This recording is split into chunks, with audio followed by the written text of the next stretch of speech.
Assalamualaikum warahmatullahi wabarakatuh. Pada kesempatan kali ini saya akan menjelaskan materi mengenai alternatif strategi. Pada presentasi kali ini akan dijelaskan oleh saya, yaitu Dede Oktavianingsi dengan NIM 181010 501834 kelas 07 SMJ 021 dengan ruang 756, di mana dosen pengampunya yaitu Bapak Muhammad Musfik Salami, Sarjana Sosial Magister Manajemen. Materi yang akan kita bahas pertama yaitu ada pengertian alternatif strategi, di mana pengertian alternatif strategi adalah suatu konsep pilihan yang digunakan sebagai salah satu solusi untuk mengendalikan masalah dan disusun berdasarkan permasalahan yang terjadi agar perusahaan memiliki peluang dalam mencapai sasaran bisnis serta berperan juga dalam memudahkan pengendalian distributor, pemasok, dan pesaing pada suatu bisnis. Alternatif strategi ini juga akan membantu perusahaan dalam memformulasikan strategi yang baik dengan menggunakan pendekatan secara sistematis, logis, serta rasional. Untuk merencanakan penetapan dan kebijakan strategi alternatif, perusahaan bisa mengkombinasikan atau bisa kita sebut juga menggabungkan kekuatan, kelemahan, peluang, serta ancaman atau biasa sering kita sebut sebagai matriks SWOT seperti gambar yang ada di bawah ini. Selanjutnya yaitu ada manfaat alternatif strategi. Ada dua, yaitu secara finansial dan non-finansial. Yang pertama akan kita bahas yaitu manfaat secara finansial, di mana dapat membantu perusahaan menunjukkan kinerja keuangan secara jangka panjang yang menguntungkan perusahaan, serta menunjukkan perbaikan-perbaikan yang signifikan dalam bidang penjualan, profitabilitas, dan produktivitas. Yang kedua, secara non-finansial, yaitu dapat membantu manajemen strategi untuk menghindari masalah dengan menggunakan interaksi antar divisi dan fungsi, sehingga alternatif strategi bisa menunjukkan letak di mana perusahaan memerlukan tindakan korektif atau perbaikan. Selanjutnya ada model manajemen strategi. Pada gambar yang sudah dijelaskan ada 3, yaitu organisasi industri, bebas sumber daya, dan yang terakhir ada gerilya.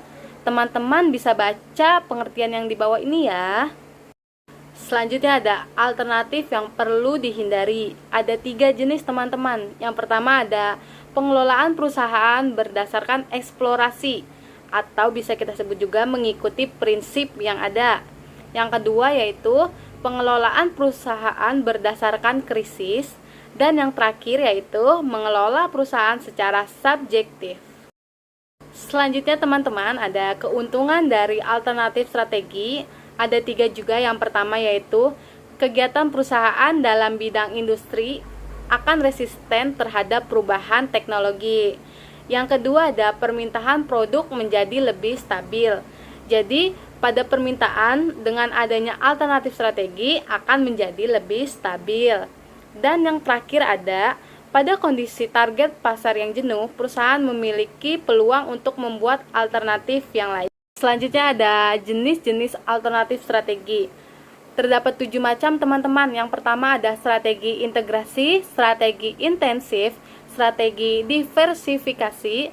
Selanjutnya ada strategi merger dan akuisisi, ada strategi kemitraan, strategi turnaround, dan yang terakhir ada strategi likuidasi. Selanjutnya akan kita bahas satu-satu ya teman-teman. Akan kita bahas dengan yang pertama ada strategi integrasi. Pengertian strategi integrasi yaitu memungkinkan sebuah perusahaan memperoleh kendali atas distributor, pemasok, dan pesaing. Strategi integrasi ini dibagi menjadi 3 teman-teman. Yang pertama ada integrasi ke depan atau bisa kita sebut sebagai forward integration. Yang kedua ada integrasi ke belakang atau backward integration. Dan yang terakhir ada integrasi horizontal atau bisa kita sebut juga sebagai horizontal integration. Yang kedua ada strategi intensif. Strategi intensif memiliki 3 yaitu penetrasi pasar, pengembangan pasar, serta pengembangan produk.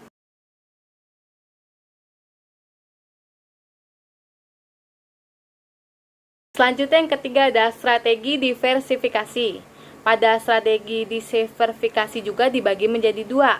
Ada diversifikasi terkait dan diversifikasi tak terkait.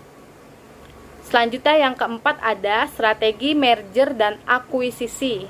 Merger terjadi manakala dua organisasi yang berukuran kurang lebih sama bersatu untuk membangun satu unit usaha.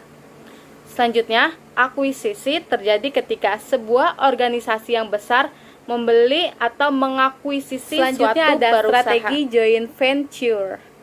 Strategi yang dijalankan mana dua atau lebih perusahaan membentuk suatu persekutuan atau pengkongsian sementara untuk menindaklanjuti peluang tertentu.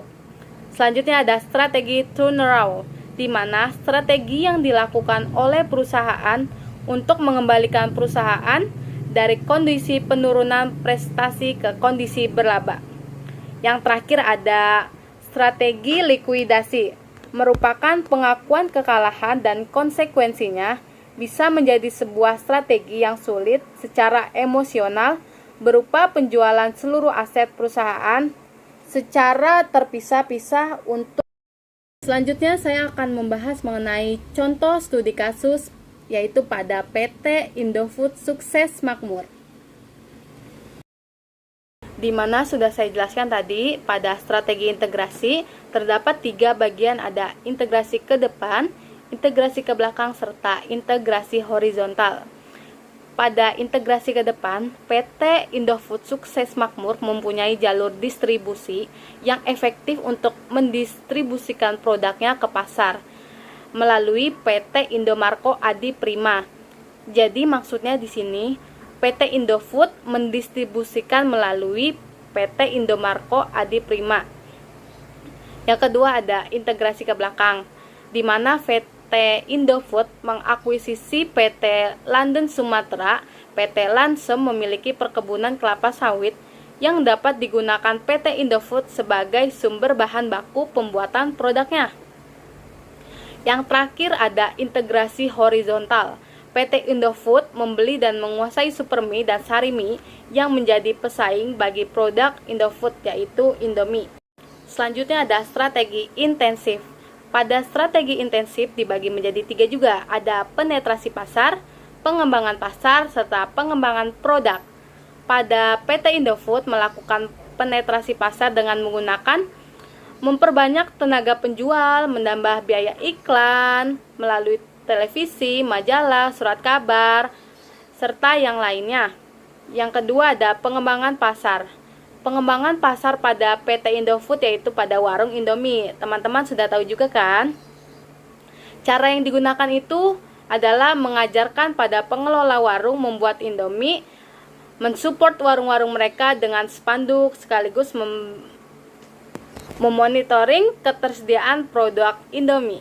Yang ketiga ada pengembangan produk. PT Indofood menggunakan strategi ini untuk meningkatkan atau memodifikasi produk-produk yang ada sehingga konsumen tertarik dengan produk. Selanjutnya ada strategi diversifikasi. Sudah kita ketahui bahwa strategi diversifikasi memiliki 2 bagian, yaitu tak terkait dan terkait. Pada terkait, PT Indofood Sukses Makmur melakukan diversifikasi terhadap produk mie instan yang kita sudah ketahui ada Indomie, Popmie, mie telur cap 3, Indomie Jumbo, dan yang lainnya. Pada diversifikasi tak terkait, PT Indofood Sukses Makmur memutuskan untuk memperluas industrinya dengan menggerakkan Indo Property yang bergerak di sektor properti. Dikarenakan pada PT Indofood Sukses Makmur melihat peluang yang besar. Selanjutnya ada strategi merger dan akuisisi. Penjelasannya yaitu PT Indofood Sukses Makmur memutuskan untuk melakukan PHK kepada ratusan karyawan sebagai dampak dari krisis moneter. Selanjutnya ada strategi turnaround. PT Indofood Sukses Makmur melepas seluruh kepemilikan saham divestasi di PT Cipta Kemas Abadi yang bergerak di bidang usaha industri kemasan fleksibel dan styrofoam. Selanjutnya ada strategi likuidasi. PT Indofood Sukses Makmur melikuidasi anak perusahaannya yang kita ketahui ada PT Gizindo Prima Nusantara yang memproduksi produk makanan bayi seperti Sun, Promina, dan yang lainnya. Di sini bisa saya simpulkan bahwa alternatif strategi sangat diperlukan dalam sebuah bisnis atau perusahaan, karena alternatif strategi dapat membantu perusahaan dalam mencapai tujuannya. Perusahaan tentu akan selalu dihadapi dengan berbagai masalah. Dengan adanya alternatif strategi, maka akan membuat perusahaan mendapat beberapa pilihan solusi penyelesaian permasalahan dan bisa membuat suatu keputusan yang tepat. Sekian presentasi yang bisa saya sampaikan. Kurang lebihnya mohon maaf. Wassalamualaikum warahmatullahi wabarakatuh.